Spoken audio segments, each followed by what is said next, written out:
If we Okay. have Yes. a 50-year loan, instead of $2,400 a month, the payment would be around 2220.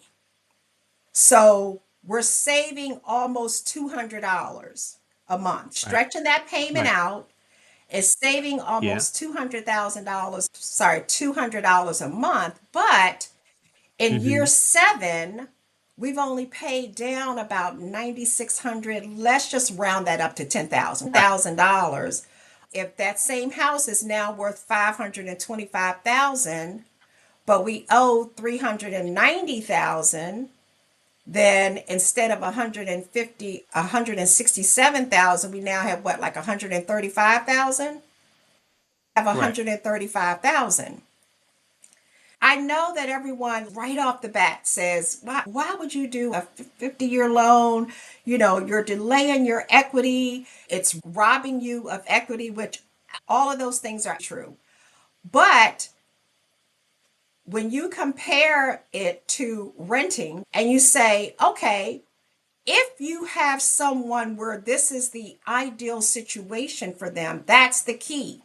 Everything is not for everybody, and there is not one thing that's not good for anybody either.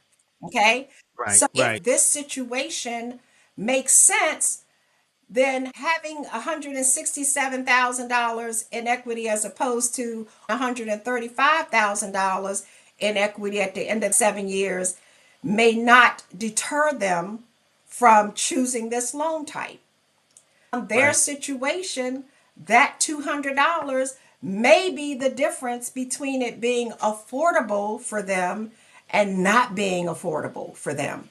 So I want to make it real clear. I am by no means pushing a 50-year loan. I personally think that we should be going backwards. I think we should be looking at doing 20-year loans, Right. 15-year loans, Right. personally think. But I Right. do understand that, especially in the area where we live, housing is very expensive. The amount of money that people are paying for rent, and I mean just regular apartments, I don't even mean renting houses, Right. $1,000, $2,800 a month in rent.